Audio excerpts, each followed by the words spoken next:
Where did the climate consensus go?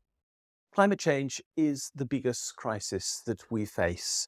It is bigger than any war we've ever fought. It's bigger than any political crisis that we've had. This is existential. We know that COP29 has not really delivered for the developed countries of the world. We know that the UK government is not doing enough to deal with the problem in the UK, and that puts it amongst most of the governments in the world. We need to keep temperature change to 1.5 degrees, and the likelihood that we will is now very low and diminishing rapidly. We are therefore facing a potential calamity as the rate of climate change increases and the literal degree by which temperature will rise on average is growing towards 2% and maybe well beyond. You would have thought that this would be the point at which a political consensus would emerge in the UK and even be reinforced, but that is not the case. What seems very obvious is that Kemi Badenoch is, as the new leader of the Tories, wanting to deny that climate change is an issue and is most certainly seeking to oppose anything that Labour is doing on it, inadequate as what Labour is doing is. In other words, the climate consensus that we had in the UK, which was rather surprisingly created by Theresa May when she put a net zero obligation into UK law at the end of her premiership, is breaking down. And it's breaking down deliberately. It's not breaking down because there is no longer a consensus around climate change. In a sense, that's history. 95% of people probably now accept that climate change is human-made and that we have the responsibility for addressing it. Certainly climate science is settled for all practical purposes on that simple, straightforward fact. But politically, Kemi Badenoch is in denial of that science, and she's in denial of that public opinion as well. That public opinion is particularly, of course, shared by younger people and maybe not by those to whom she is seeking to appeal, the average over 70-year-old Tory voter and Tory party member. But amongst everybody else, the concern is rising.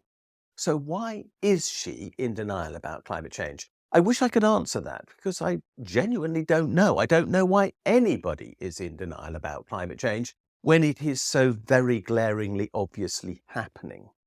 The fact that we get flooding on a scale that we have not had, not only in decades, but for very much longer than that, is a very clear indication that something quite extraordinary is going on inside the world's environment. The fact that we are seeing changing weather patterns, not just in the UK, but around the world, is further clear evidence of that. That the severity of storms is growing is further evidence. And the fact that, of course, there is a drought in much of the Middle East and water is drying up, quite literally, is yet more evidence. But the likes of Kemi Badenoch say, this doesn't matter, we can transition to live with these arrangements. Well, it is of no consequence that water levels are going to rise, we can manage that or whatever it might be, and GDP will be very little affected, so what are we worrying about? This is all based upon some economics done a while ago by a chap called Nordhaus, who won a Nobel Prize for claiming that actually the consequences of climate change weren't that significant when it came to GDP, and therefore we really didn't need to worry. And as Steve Keen and very many others have shown, the work that Nordhaus did was utterly wrong, because he assumed that we could survive extreme climate change without any consequence for the quality of human life whatsoever, which is complete nonsense. But the Tories are in denial about this. I genuinely worry about this fact, because for me, climate change has always, since I was really quite young, I think I was 13 when I first became aware of the issue, and we're therefore talking about 1971, for me, climate change has always been a matter of major concern. The fact that we might destroy our chance to live on this planet was something that I worried about as a teenager, and I worry about just as much now. Most young people I know also worry about it quite reasonably, because the damage that my generation has caused will have consequence for them and will have to be dealt with by them if life on Earth is to continue in the way that they would quite reasonably desire. Now, that continuation is possible, but not without planning. And this is where the Tory position is something that I find so difficult to explain. If it is possible to manage climate change, and the science suggests that it still is, and that we could still end up with outcomes that are acceptable, why do the Tories not want to do that? Is it that they want to condemn us to a future that is so unpalatable that none of us want to think about it?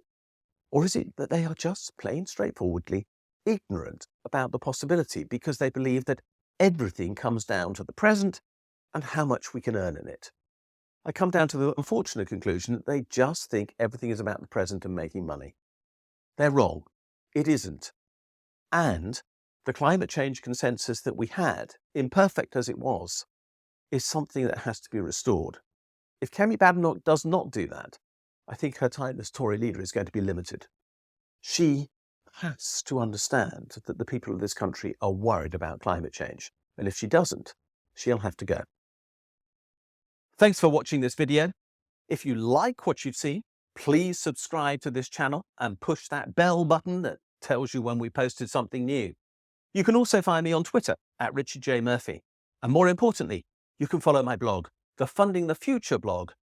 And if you do, you'll get daily updates on what is happening in our economy and in the politics that surround it.